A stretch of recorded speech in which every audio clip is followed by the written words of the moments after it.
우선 진도 VTS 관련돼서 우선 말씀을 좀 드릴게요. 그러니까 진도 VTS가 이제 관제구역이 뭐 이렇게 그 전문 용어로 하면 유조선 통항 금지 구역을 기준으로 내측하고 외측하고 구분을 한대요. 그러니까 먼 바다는 외측, 가까운 바다는 내측이라고 해서 그 진도 VTS 안에 관제를 할 수 있는 좌석이 두 군데가 있는데 1섹터라고 해서 안쪽에는 내측을 관제를 하고 2섹터라고 해서 외측을 관제를 하는 관제 자리가 두 군데가 있다고 해요. 근데 세월호가 침몰한 지점이 외측 2섹터 그 관제 구역에서 이제 침몰을 했고요.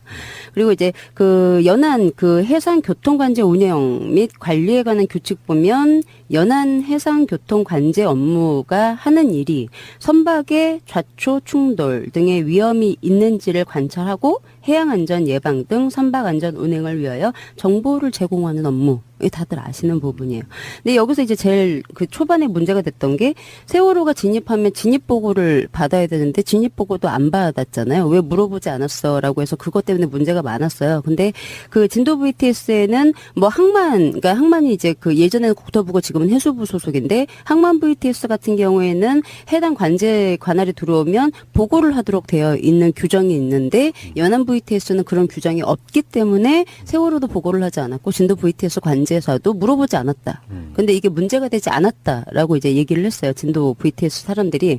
근데 이게 그 그러니까는 뭐 그 들어왔냐라는 보고는 아니지만 확인을 해야 되는 게 규정에 있었어요.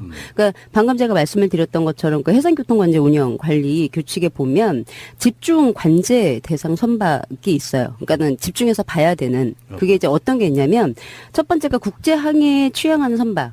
그리고 두 번째가 총 톤수가 300톤 이상의 선박.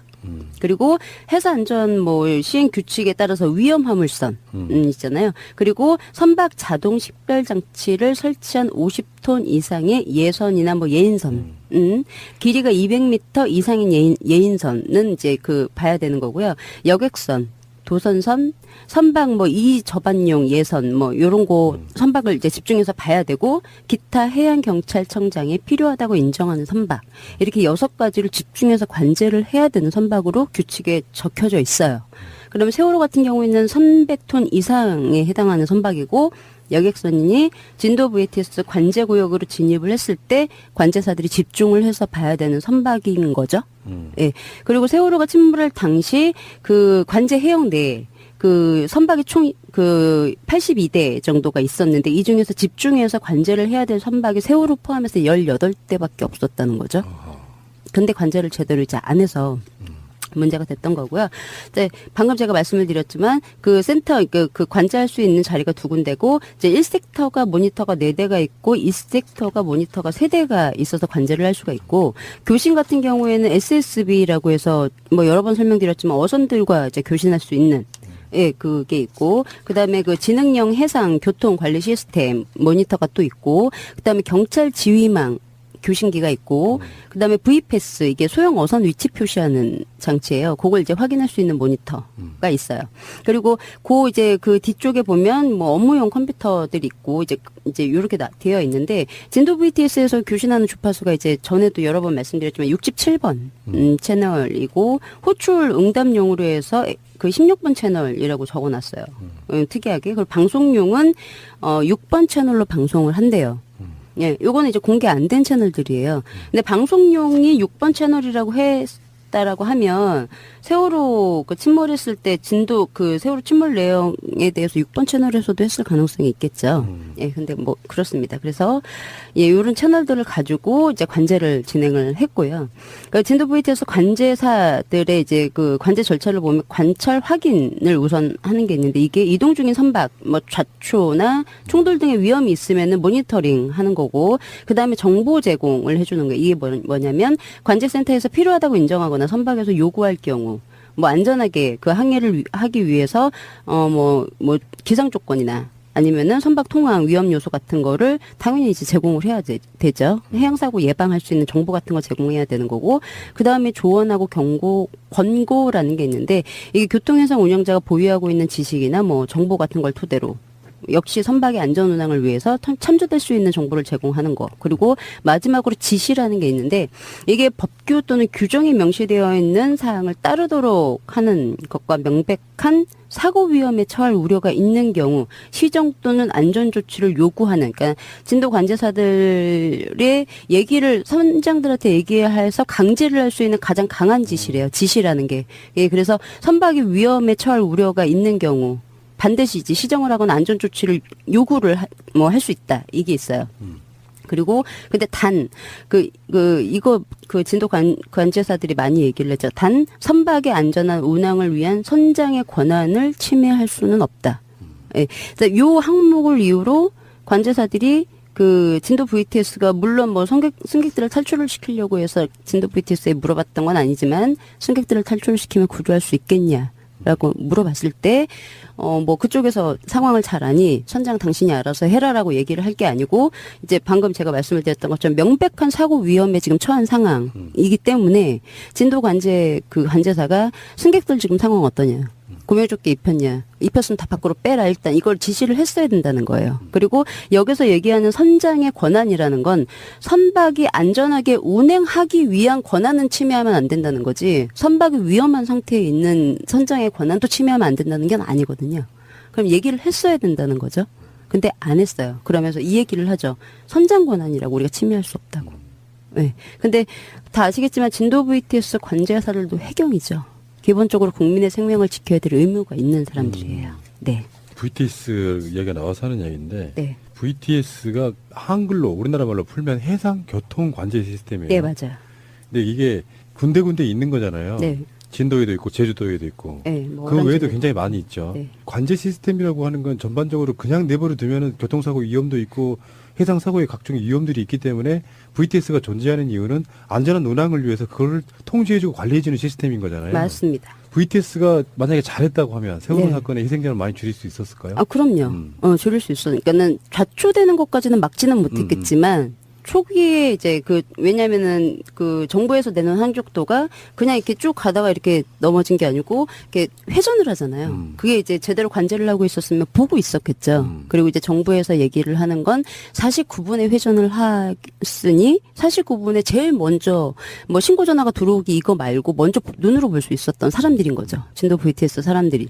근데 6분의 교신을 처음 하죠. 몰랐다고 하면서. 교통사고, 특히 해상교통사고라고 하는 게 자주 나는 상황은 아니기 때문에 거기 근무하는 사람들이 사실 세월호 사건 이전에는 굉장히 근무 태만했던 요소들이 꽤 있었던 걸로 보이지 않았나요? 네, 맞아요. 근무 시간에 뭐 다른 짓 하다가 이렇게 걸리기도 하고 막 그런 것들이 꽤 있었죠. 골프 쳤다는 것도 뉴스에 나오고 그랬었잖아요. 예. 근데 여기가 진도 세월호 침몰 지점이 사고 다발 해역이에요. 그러니까 사고가 자주 왜냐하면 어선들도 굉장히 많고요. 거기 왜 청정 지역이라서 뭐 하시는 어선들도 많고 어부들도 많고 해서 사고가 굉장히 자주 일어나는 지역이에요.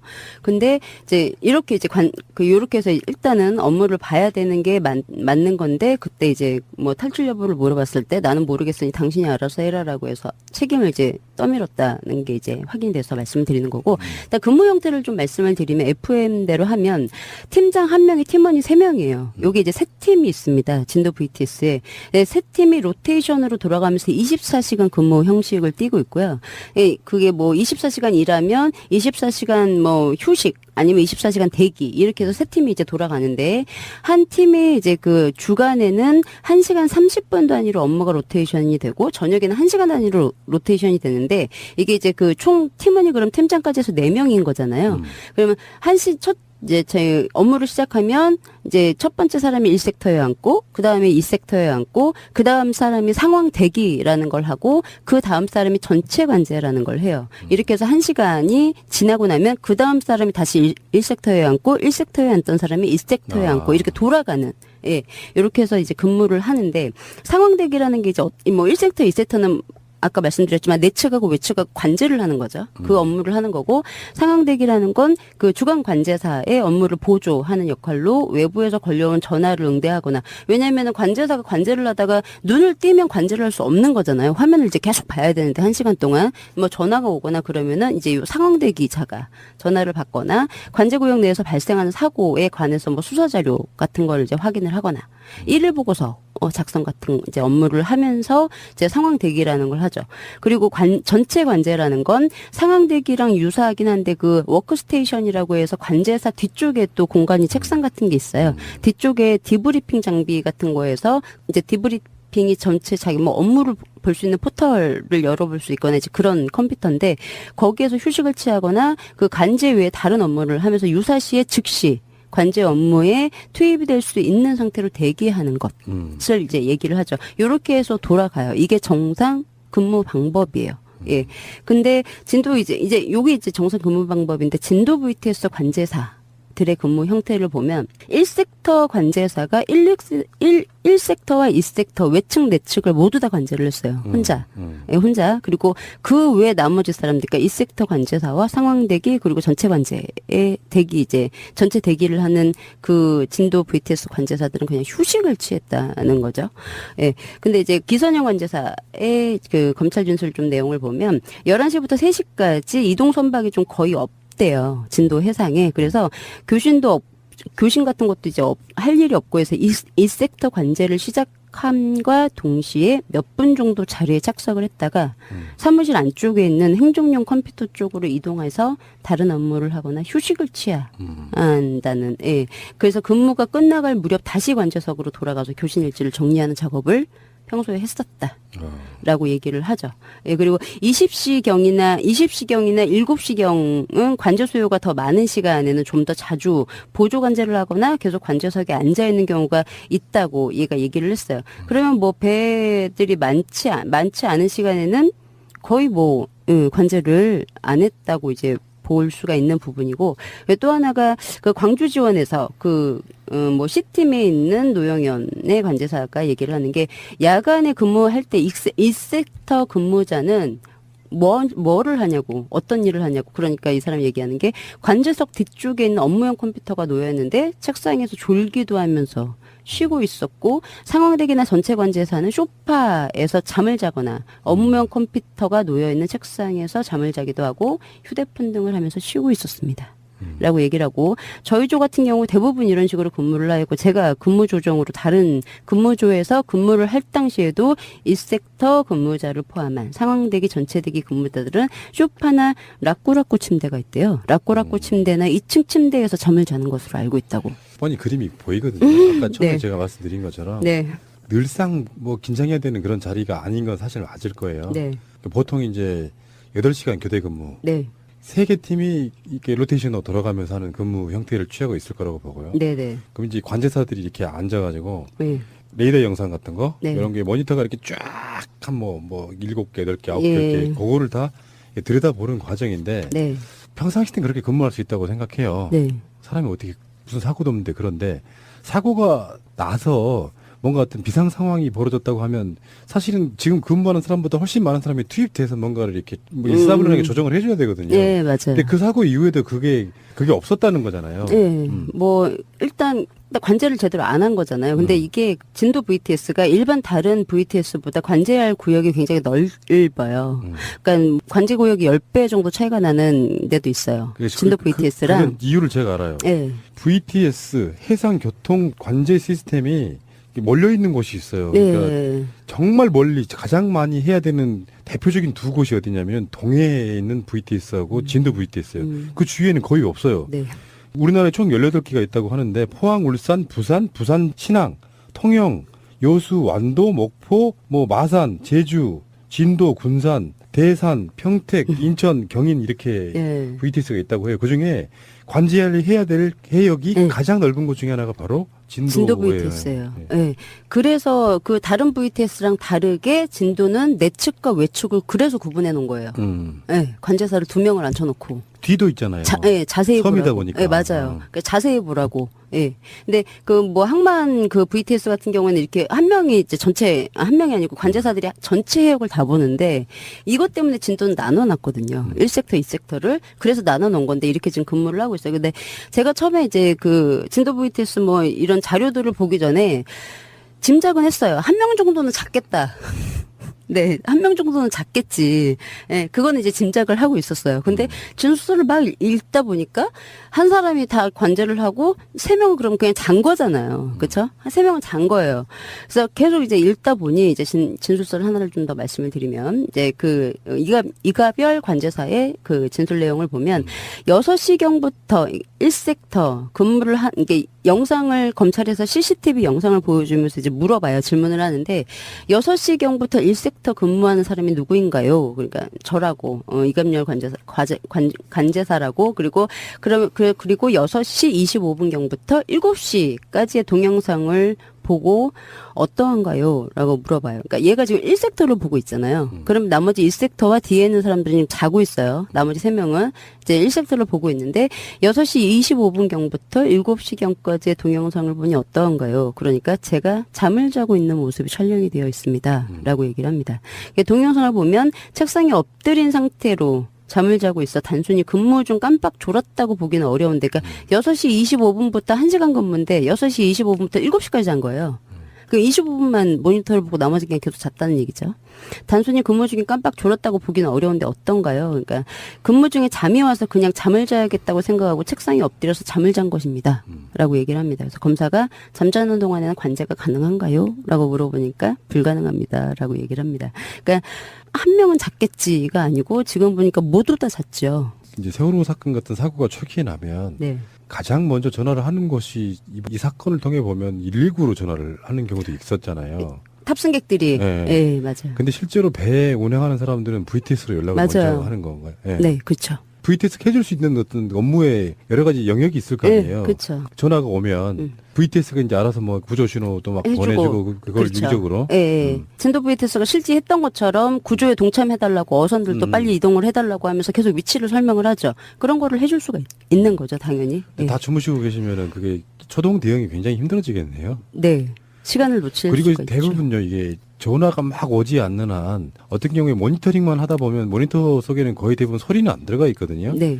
그러니까 만약에 그쪽에서 진도 VTS로 구조 요청을 하지 못하는 상황이고 레이더로만 보고 있다 그러면 어떤 상황인지 거의 모를 거예요, 사실. 그렇죠. 네. 그리고 좀 이렇게 운항하는 게 이상하다 그러면 이제 호출을 해서 물어보거나 이제 해야 되는데 그건 방금 말씀하셨던 것처럼 소리가 나지 않기 때문에 눈으로 보고 이거 좀 이상하다 해가지고 연락을 해야 되는 거잖아요. 근데 예, 이게 자거나 이제 이러면 문제 자체로 볼 수가 없는 거니까 예, 관제를 안 했다고 생각이 들고요. 일단은 1섹터를 관제를 하는 관제사도 잤대요. 예, 이 시간에 잤대요. 그리고 그 뭐 휴일 이제 낮 시간 근무예요. 휴일 같은 경우 그 뭐 쭉 영상을 CCTV 영상을 쭉 보면서 뭐 28 뭐 2일 9일 뭐 주간에 1섹터 근무자가 혼자서 1섹터를 통합해서 지금 하고 있는데 이게 맞냐고 그러니까 똑같이 낮 근무도 똑같이 그렇게 이제 잘못된 관제 방식으로 해서 관제를 계속 하고 있었다는 걸 이제 알 수가 있고요. 근데 여기서 더 이제 문제는 그 광주지검에서 이제 그 검찰 수사 보고서의 내용을 좀 보면 이제 그 이건호 관제사의 근무 특이사항 중에서 그 2014년도 3월 22일이에요. 이제 세월호 침몰하기 얼마 전이죠. 저녁 10시 57분 10시 57분 58분쯤에 이건우는 전남 진도군 지산면 가흥리 산 105번지 여기 이제 진도 VTS에서 직경으로 한 6에서 7km 정도 떨어져 있는 지역이래요. 여기서 본인 휴대폰이죠. 본인 휴대폰으로 6분 42초간 통화한 내역이 이제 나왔던 거죠. 수사를 했는데 근데 당일 얘가 근무조였어요. 그래서 그 시간에 섹터를 근무를 해야 되는 사람, 이 섹터 관제사였어요. 그래서 일지를 보니 이 사람이 근무를 한 걸로 일지가 작성이 돼 있어요. 근데 전화 통화를 한 거는 이제 기주국이 다른 데서 잡혔다는 거죠. 근무 시간에. 근데 이제 얘는 뭐 이탈을 한 적이 없다라고 얘기를 하고 뭐 다른 이제 기선영 관제사 같은 경우에도 역시 또 4월 15일 이거는 이제 세월호 침몰하기 전날 낮 시간이에요. 예, 낮 시간인데 그 역시 관제를 해야 되는 그 시간에 진도 VTS에 있어야 될 시간에 다른 지역에서 휴대폰으로 54초간 더 통화한 기주국이 또 체크가 됐죠. 근데 절대 그럴 일이 없다고 하면서 바닥바닥 우겼습니다. 예. 그 순주님 네. 여기서 궁금한 게 네. 세월호 사건은 저희들은 두 가지로 나뉜다고 이야기한 적이 있어요. 네. 하나는 진짜 무능, 네. 하나는 나쁜 의도. 네. 근데 VTS는 대체로 나쁜 의도라기보다는 무능에 가깝지 않습니까? 근데 제가 항상 이제 생각을 하는 게 뭐냐면 공무원들한테 무능이라는 게 말이 될까? 무능이에요. 왜냐하면 일반인이면 가능하죠. 무능이라는 게. 그러니까 왜 공무원한테 무능이라고 얘기를 하지 않고 저는 굳이 직무유기라고 얘기를 하냐면 세금을 들여서 훈련이라는 걸 시켜요. 예, 그리고 공무원이라는 이유만으로 일반 시민들보다 많은 월급을 받아가죠. 거기에 따른 혜택도 물론 받고요. 월급이 굉장히 많아요. 근데 이런 혜택을 주는 이유가 일 제대로 하라는 거거든요. 예, 근데 이 사람이 무능하다라고 하면 이 자리에서 나와야죠. 이런 걸 이렇게 연구하고 조사하다 보면 네. VTS 쪽은 나쁜 의도라기보다는 사실 무능에 가깝지 않느냐고 여쭤보는 거예요. 그러니까 너무 나태해진 거예요. 무능은 아니. 얘네들이 관제를 할 수 있는 능력이 없는 애들이 아니잖아요. 몰라서 못한 게 아니에요. 그러니까 나태 포함한 게 다 무능인데 이야기 들어보니까 네. 이런 게 있더라고. 희랑님은 아실 거예요. 공항에 가면 관제사들 있잖아요. 네. 거기서 일하시는 분들이 VTS 근무하고 그래요. 네. 같은 일인 거예요. 그러니까 그렇죠. 스카우트 되고 그러니까 굉장히 고 연봉을 받는 직업분들이더라고요. 이야기를 들어보니까. 그렇죠.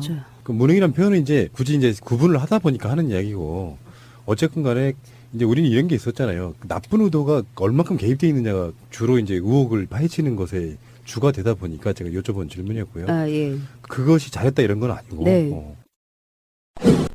근데 이제 한 가지 알아주셔야 될 게 제가 이제 전 시간에 말씀을 드렸어요. 그 세월호 이 항사 김영호가 VTS에 신고를 했어요. 그쵸? 신고했는데 녹취록이 없고. 근데 이 모든 관제사들이 다 김영호가 VTS에 신고했다는 사실을 다 지금까지 함구하고 있죠. 제가 보기에는 의도가 나쁩니다. 네, 그렇고요. 그다음에 이제 그 세월호 침몰 이제 당시에 좀 진도 관제사들이 보고 있어야 될 화면에서 어떤 게 보여줬는지 좀 말씀을 드리면 4월 16일 날 7시 5분쯤에 이제 진도 관제 그 관제 해역으로 세월호가 이제 진입을 합니다. 476명의 탑승객을 태우고 그 진도 관제구역으로 진입을 하게 되고 이제 8시 49분 52초에 세월호가 회전하는 모습이 보이고 그다음에 8시 53분에 벡터 표시가 없어요. 그러니까 이 벡터 표시가 뭐냐면 그 세월호가 이제 속도가 나고 있을 때 표시가 되는 게 이제 없어져요. 그럼 이제 얘가 이제 속도가 없어졌다는 얘기가 되는 거죠. 이제 관제사들이 보는 화면에서 이게 53분에 벡터 표시가 없어지고 그다음에 59분에 세월호가 표류하고 있는 상황이 관제 화면에 표시가 됩니다. 근데 단 한 번도 진도 VTS에서 교신을 시도하지 않았죠. 이때까지. 그리고 아무것도 안 했다는 거예요? 예. 오. 그러니까 교신을 한 번도 단 한 번도 하지 않았어요. 그리고 나서 이제 이 사람들의 말로는 9시 6분에 목포서에서 이제 사고 났다고 전화를 받고 진도 VTS가 이제 6분부터 세월호랑 교신을 하죠. 예, 그래서 규선 세월호 진도 VTS 규선 침몰 중입니까? 그때서야? 예, 이게 첫 교신이라고 지금 얘기를 하고 있죠. 그 전부터는 단 한 번도 교신하지 않았어요. 예, 진도 VTS가.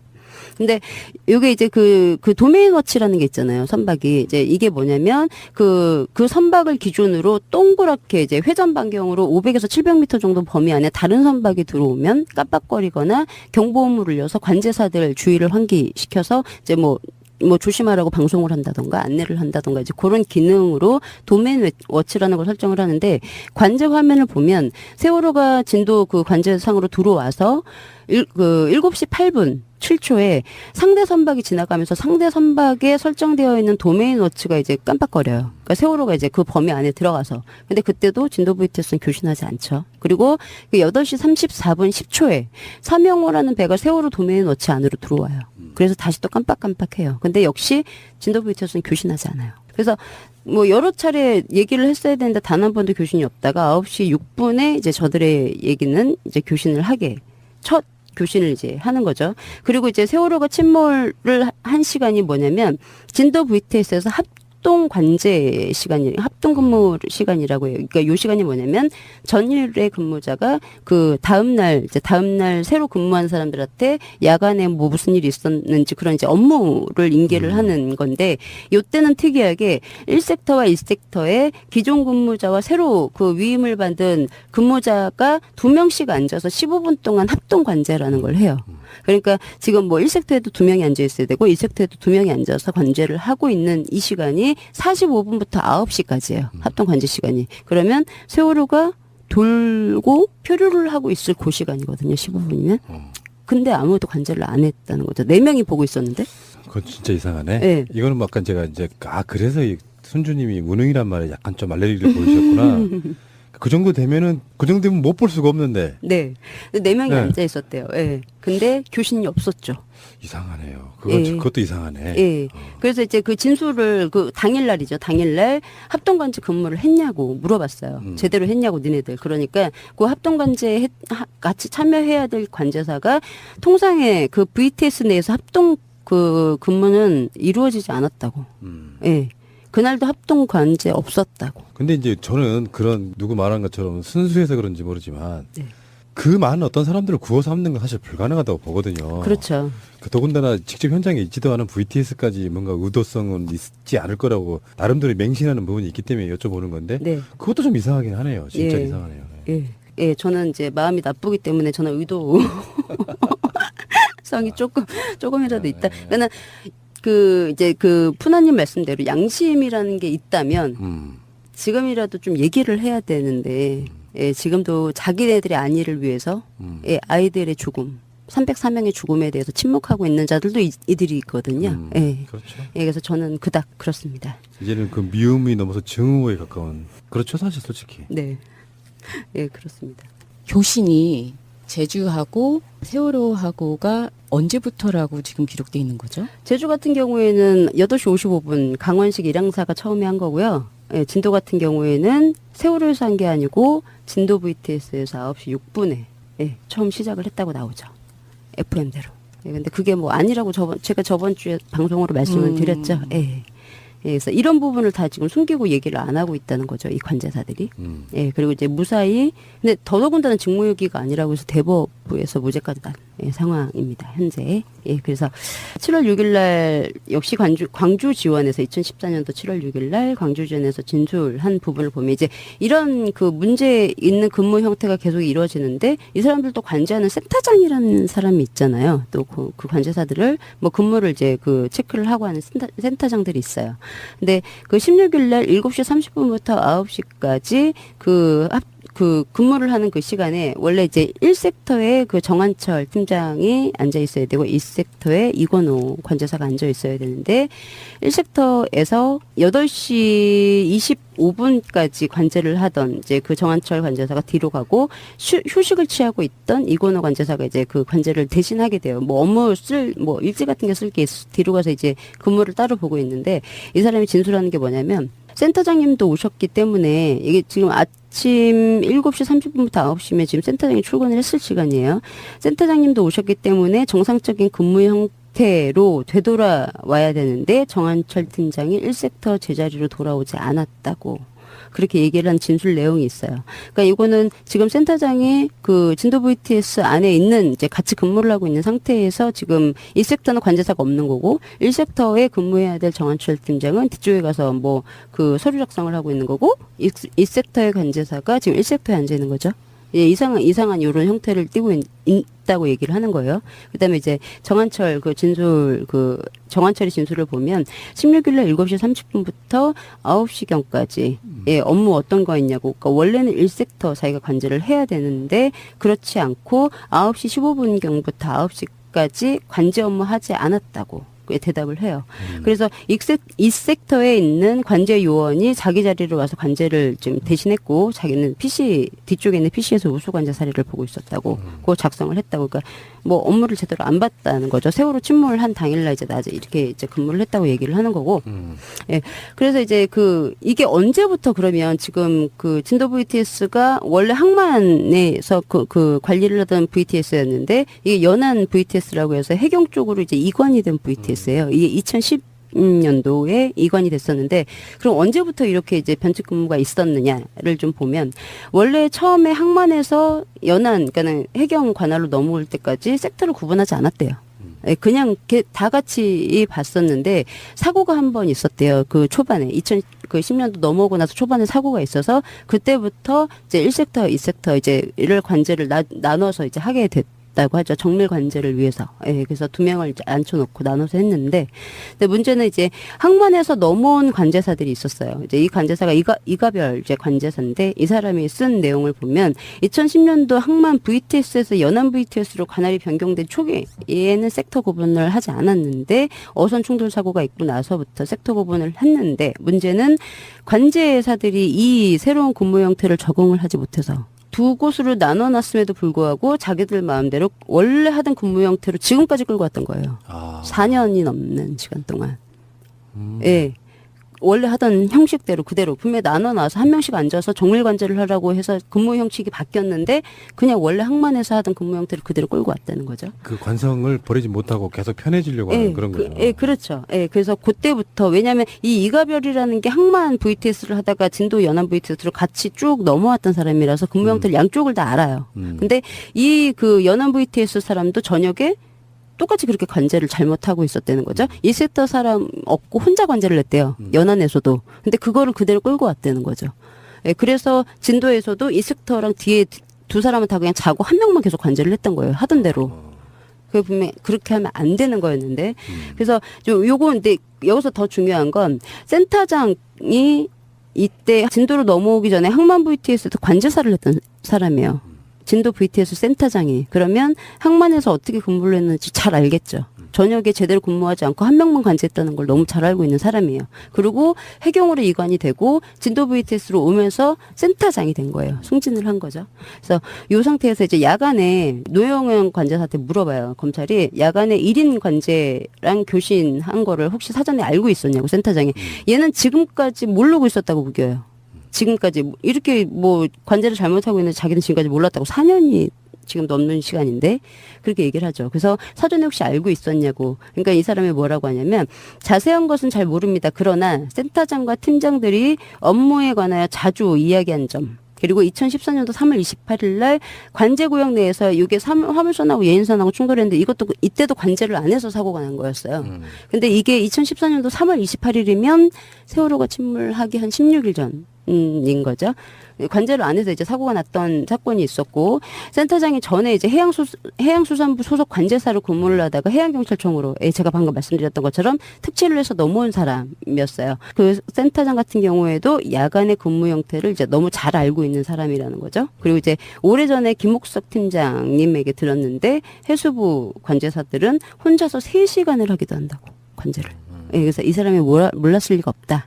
라고 이제 진술을 한 게 있고, 이제 또 하나가 김옥석 그 비튼 팀장이 얘기를 하는 게 그 1섹터 관제 요원이 진도 VTS 관제에 교신을 이제 전담을 하잖아요. 이 섹터가 없으니까 1, 2섹터 관제하면서 교신까지 다 하겠죠. 그래서 정확하게 언제부터인지 기억은 나진 않지만 진도 VTS가 해양수산부 그 항만청 소속일 때부터 근무를 하였는데 야간에 1섹터 관제 요원이 교신을 전담하기 시작했다고. 그래서 이게 관행이 진도 VTS의 그 소속 해양경찰청으로 바뀐 이후에도 지속이 됐다고. 예, 그래서 검사가 그래요. 그렇다면 진도 VTS가 개설된 이후에 항상 1섹터 관제 요원이 야간에도 진도 VTS 관제 그 구역 모든 교신을 전담했냐고. 그러니까 맞다고.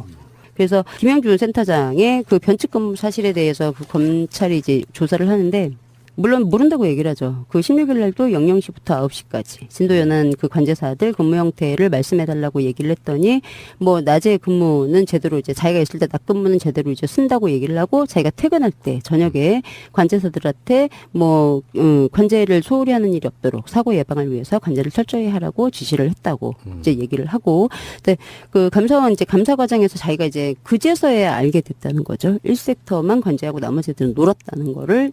그 세월호 참사가 터지고 나서 감사 과정에서 처음 알았다고 얘기를 해요. 그래서 이섹터 관제사가 관제석을 자기는 이석하지 않고 정위치에 앉아서 그냥 화면만 보고 있었다고, 교신은 안 하고. 근데 실제는 이제 그게 아니었는데 그렇게 자기는 알고 있었다고 얘기를 하고, 그 검사가 다시 물어봐요. 답변에서 이제 직원들을 조사한 결과 효율적인 관제를 위해서 관제사들이 이렇게 얘기해요. 효율적인 관제를 위해서 그 1섹터 관제사가 1섹터와 2섹터를 동시에 관제를 다 하고 2섹터 관제사는 옆에서 관제 화면 모니터링만 한 것으로 파악되었다고 진술을 하고 있는데 이 사람이 지금 그렇게 얘기를 하고 있는 거예요. 근데 관제사들 근무의 효율성을 위한 게 아니고 이건 그 근무 시간을 줄이기 위한 꼼수인 것 같은데 어떻게 생각하냐고. 그러니까 이 관제 그 센터장이 그래요. 저는 그렇게 생각하지 않습니다. 직원들이 하루 이틀 관제를 한 사람도 아니고 예, 그 주간에 근무하는 방식과 야간에 근무하는 방식을 비교하여 두 가지 방법 중 효율적인 방법을 선택하여 근무를 한 것으로 생각하고 있습니다. 라고 진술을 하더니 갑자기 이 진술을 삭제해달라고 요청을 합니다. 검찰한테. 그리고 다시 얘기를 해요. 팀별로 야간 근무의 집중도 향상과 효율적인 방법으로 판단하여 팀원 간의 뭐 업무 분담을 해서 근무를 철저히 했다고 진술한 전등을 볼 때 통상적인 근무 방법과는 다르지만 꼼수라고 생각하지 않는다. 네. 근데 이렇게 해서 지금 사람들이 일sek터 관제를 할 때 나머지 사람들이 자면 업무 중에 4시간 30분 정도를 취침을 하게 돼요. 4시간 30분 취침하는 시간이 생겨요. 그래서 이제 자고 관제하고 그런데도 이제 그 업무의 효율성을 높이기 위해서 이렇게 만들었다는 거죠. 효율성이 아니고 이거는 좀 이렇게 편하게. 근데 관제를 제대로 이제 안 해서 문제가 됐던 거고요. 네, 방금 제가 말씀을 드렸지만 그 센터 그 관제할 수 있는 자리가 두 군데고 이제 1섹터가 모니터가 4대가 있고 2섹터가 모니터가 3대가 있어서 관제를 할 수가 있고 교신 같은 경우에는 SSB라고 해서 뭐 여러 번 설명드렸지만 어선들과 이제 교신할 수 있는 예, 그게 있고, 그 다음에 그 지능형 해상 교통 관리 시스템 모니터가 또 있고, 그 다음에 경찰 지휘망 교신기가 있고, 그 다음에 V패스, 이게 소형 어선 위치 표시하는 장치예요. 그걸 이제 확인할 수 있는 모니터가 있어요. 그리고 이제 그 뒤쪽에 보면 뭐 업무용 컴퓨터들이 있고, 이제 요렇게 되어 있는데, 진도 VTS에서 교신하는 주파수가 이제 전에도 여러 번 말씀드렸지만 67번 채널이고, 호출 응답용으로 해서 그 16번 채널이라고 적어놨어요. 특이하게. 그리고 방송용은 6번 채널로 방송을 한대요. 예, 요거는 이제 공개 안 된 채널들이에요. 근데 방송용이 6번 채널이라고 했다라고 하면 세월호 그 침몰했을 때 진도 그 세월호 침몰 내용에 대해서 6번 채널에서도 했을 가능성이 있겠죠. 예, 근데 뭐 그렇습니다. 그래서 예, 요런 채널들을 가지고 이제 관제를 진행을 했고요. 그러니까 진도 VT에서 관제사들의 이제 그 관제 절차를 보면 관찰 확인을 우선 하는 게 있는데 이게 이동 중인 선박, 뭐 좌초나 충돌 등의 위험이 있으면은 모니터링 하는 거고 그다음에 정보 제공을 해주는 거예요. 이게 뭐냐면 관제센터에서 필요하다고 인정하거나 선박에서 요구할 경우 뭐 안전하게 그 항해를 하기 위해서 뭐 기상 조건이나 아니면은 선박 통항 위험 요소 같은 거를 당연히 이제 제공을 해야 되죠. 해양 사고 예방할 수 있는 정보 같은 거 제공해야 되는 거고 그다음에 조언하고 권고라는 게 있는데 이게 교통해상 운영자가 보유하고 있는 지식이나 뭐 정보 같은 걸 토대로 역시 선박의 안전 운항을 위해서 참조될 수 있는 정보를 제공하는 거. 그리고 마지막으로 지시라는 게 있는데 이게 법규 또는 규정에 명시되어 있는 사항을 따르도록 하는 것과 명백한 사고 위험에 처할 우려가 있는 경우 시정 또는 안전 조치를 요구하는 그러니까 진도 관제사들의 얘기를 선장들한테 얘기해서 강제를 할 수 있는 가장 강한 지시래요. 지시라는 게. 예, 그래서 선박이 위험에 처할 우려가 있는 경우 반드시 이제 시정을 하거나 안전 조치를 요구를 할 수 있다. 이게 있어요. 그리고 근데 이거 진도 관제사들이 많이 얘기를 했죠. 단 선박의 안전한 운항을 위한 선장의 권한을 침해할 수는 없다. 예. 요 항목을 이유로 관제사들이 그 진도 VTS가 물론 뭐 승객들을 탈출을 시키려고 해서 진도 VTS에 물어봤던 건 아니지만 승객들을 탈출시키면 구조할 수 있겠냐라고 물어봤을 때 뭐 그쪽에서 상황을 잘 아니 선장 당신이 알아서 해라라고 얘기를 할 게 아니고 이제 방금 제가 말씀을 드렸던 것처럼 명백한 사고 위험에 지금 처한 상황이기 때문에 진도 관제사가 승객들 지금 상황 어떠냐 구명조끼 입혔으면 다 밖으로 빼라 일단 이걸 지시를 했어야 된다는 거예요. 그리고 여기서 얘기하는 선장의 권한이라는 건 선박이 안전하게 운행하기 위한 권한은 침해하면 안 된다는 거지 선박이 위험한 상태에 있는 선장의 권한도 침해하면 안 된다는 게 아니거든요. 그럼 얘기를 했어야 된다는 거죠. 근데 안 했어요. 그러면서 이 얘기를 하죠. 선장 권한이라고 우리가 침해할 수 없다고. 네. 근데 다 아시겠지만 진도 VTS 관제사들도 해경이죠. 기본적으로 국민의 생명을 지켜야 될 의무가 있는 사람들이에요. 네. VTS 이야기가 나와서 하는 이야기인데 네. VTS가 한글로 우리나라 말로 풀면 해상 교통 관제 시스템이에요. 네, 맞아요. 근데 이게 군데군데 있는 거잖아요. 네. 진도에도 있고 제주도에도 있고 네, 뭐 그 외에도 오란지도 굉장히 많이 있죠. 네. 관제 시스템이라고 하는 건 전반적으로 그냥 내버려 두면은 교통사고 위험도 있고 해상 사고의 각종 위험들이 있기 때문에 VTS가 존재하는 이유는 안전한 운항을 위해서 그걸 통제해주고 관리해주는 시스템인 거잖아요. 맞습니다. VTS가 만약에 잘했다고 하면 세월호 네. 사건의 희생자를 많이 줄일 수 있었을까요? 아, 그럼요. 줄일 수 있어. 그러니까는 좌초되는 것까지는 막지는 못했겠지만 초기에 이제 왜냐면은 정부에서 내는 항적도가 그냥 이렇게 쭉 가다가 이렇게 넘어진 게 아니고 이렇게 회전을 하잖아요. 그게 이제 제대로 관제를 하고 있었으면 보고 있었겠죠. 그리고 이제 정부에서 얘기를 하는 건 49분에 회전을 했으니 49분에 제일 먼저 뭐 신고 전화가 들어오기 이거 말고 먼저 눈으로 볼 수 있었던 사람들인 거죠. 진도 VTS 사람들이.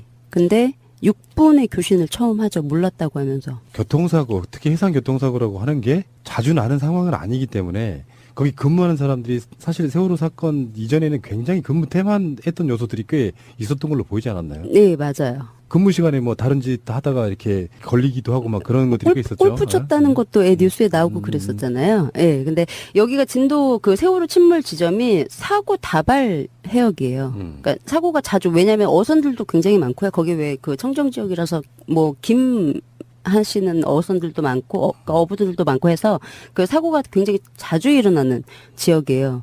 근데 이제 이렇게 이제 요렇게 해서 일단은 업무를 봐야 되는 게 맞는 건데 그때 이제 뭐 탈출 여부를 물어봤을 때 나는 모르겠으니 당신이 알아서 해라라고 해서 책임을 이제 떠밀었다는 게 이제 확인돼서 말씀드리는 거고 일단 근무 형태를 좀 말씀을 드리면 FM대로 하면 팀장 1명에 팀원이 3명이에요. 여기 이제 3팀이 있습니다. 진도 VTS에.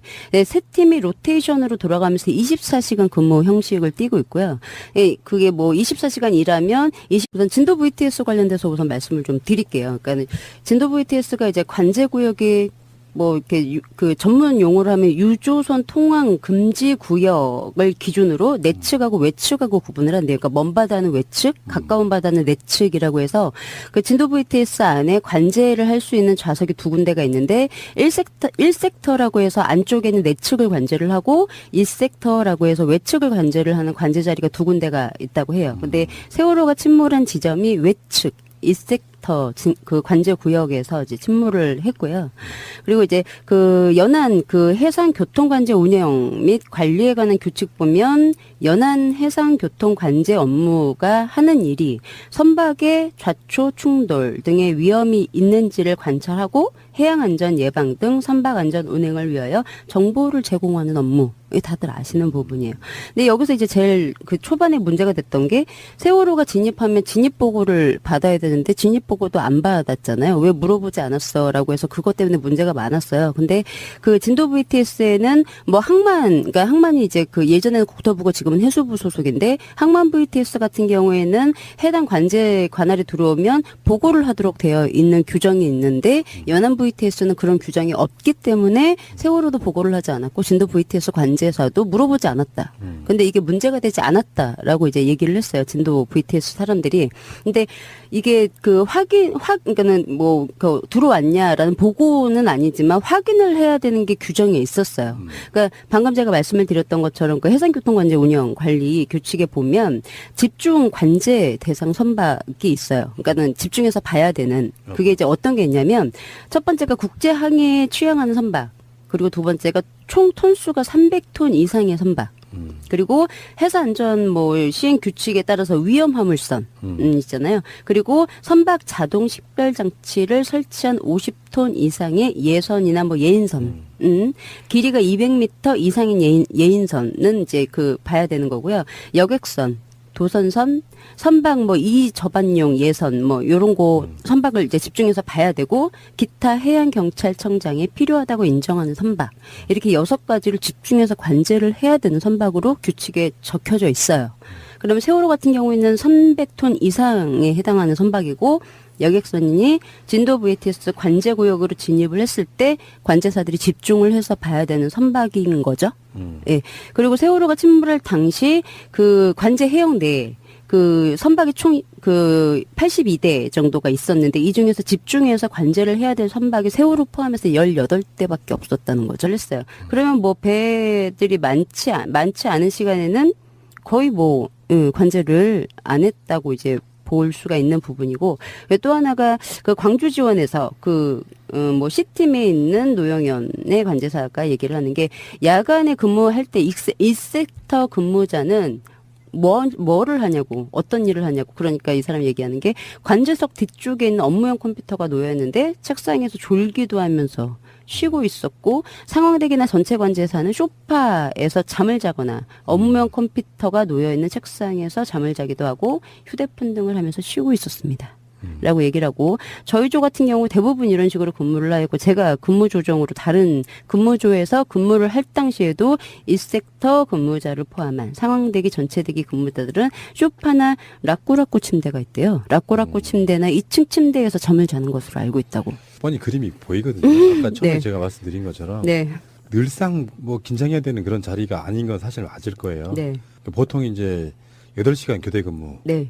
세 개 팀이 이렇게 로테이션으로 돌아가면서 하는 근무 형태를 취하고 있을 거라고 보고요. 네네. 그럼 이제 관제사들이 이렇게 앉아가지고 네. 레이더 영상 같은 거 네. 이런 게 모니터가 이렇게 쫙 한 뭐 7개, 8개, 9개 예. 이렇게 그거를 다 들여다보는 과정인데 네. 평상시 땐 그렇게 근무할 수 있다고 생각해요. 네. 사람이 어떻게 무슨 사고도 없는데 그런데 사고가 나서 뭔가 어떤 비상 상황이 벌어졌다고 하면 사실은 지금 근무하는 사람보다 훨씬 많은 사람이 투입돼서 뭔가를 이렇게 뭐 일사불란하게 조정을 해줘야 되거든요. 네, 맞아요. 근데 그 사고 이후에도 그게 없었다는 거잖아요. 네. 뭐 일단 관제를 제대로 안 한 거잖아요. 근데 이게 진도 VTS가 일반 다른 VTS보다 관제할 구역이 굉장히 넓어요. 그러니까 관제 구역이 10배 정도 차이가 나는 데도 있어요. 진도 VTS랑. 그건 이유를 제가 알아요. 네. VTS 해상교통 관제 시스템이 몰려 있는 곳이 있어요. 네. 그러니까 정말 멀리 가장 많이 해야 되는 대표적인 두 곳이 어디냐면 동해에 있는 VTS하고 진도 VTS예요. 그 주위에는 거의 없어요. 네. 우리나라에 총 18개가 있다고 하는데 포항, 울산, 부산, 신항, 통영, 여수, 완도, 목포, 뭐 마산, 제주, 진도, 군산, 대산, 평택, 인천, 경인 이렇게 네. VTS가 있다고 해요. 그중에 관제해야 될 해역이 네. 가장 넓은 곳 중에 하나가 바로 진도 진도예요. VTS예요. 네. 네. 그래서 그 다른 VTS랑 다르게 진도는 내측과 외측을 그래서 구분해 놓은 거예요. 네. 관제사를 2명을 앉혀놓고. 뒤도 있잖아요. 자세히 섬이다 보라고. 보니까. 네, 맞아요. 그러니까 자세히 보라고. 예. 근데 그 뭐 항만 그 VTS 같은 경우에는 이렇게 한 명이 이제 한 명이 아니고 관제사들이 전체 해역을 다 보는데 이것 때문에 진도는 나눠놨거든요. 1섹터, 2섹터를. 24시간 뭐 휴식 아니면 24시간 대기 이렇게 해서 세 팀이 이제 돌아가는데 한 팀이 이제 그 주간에는 1시간 30분 단위로 업무가 로테이션이 되고 저녁에는 1시간 단위로 로테이션이 되는데 이게 이제 그 총 팀원이 그럼 팀장까지 해서 4명인 거잖아요. 그러면 이제 저희 업무를 시작하면 이제 첫 번째 사람이 1섹터에 앉고 그 다음에 2섹터에 앉고 그 다음 사람이 상황 대기라는 걸 하고 그 다음 사람이 전체 관제라는 걸 해요. 이렇게 해서 1시간이 지나고 나면 그 다음 사람이 다시 1섹터에 앉고 1섹터에 앉던 사람이 2섹터에 앉고 이렇게 돌아가는 예.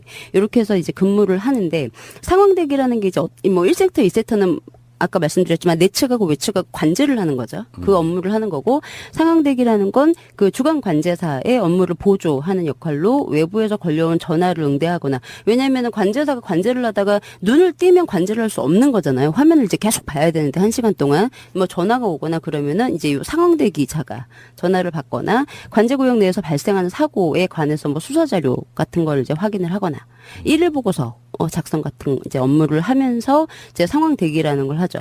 그리고 전체 관제라는 건 상황 대기랑 유사하긴 한데 그 워크스테이션이라고 해서 관제사 뒤쪽에 또 공간이 책상 같은 게 있어요. 뒤쪽에 디브리핑 장비 같은 거에서 이제 디브리핑이 전체 자기 뭐 업무를 볼 수 있는 포털을 열어볼 수 있거나 이제 그런 컴퓨터인데 거기에서 휴식을 취하거나 그 관제 외에 다른 업무를 하면서 유사시에 즉시 관제 업무에 투입이 될 수 있는 상태로 대기하는 것을 이제 얘기를 하죠. 이렇게 해서 돌아가요. 이게 정상 근무 방법이에요. 예.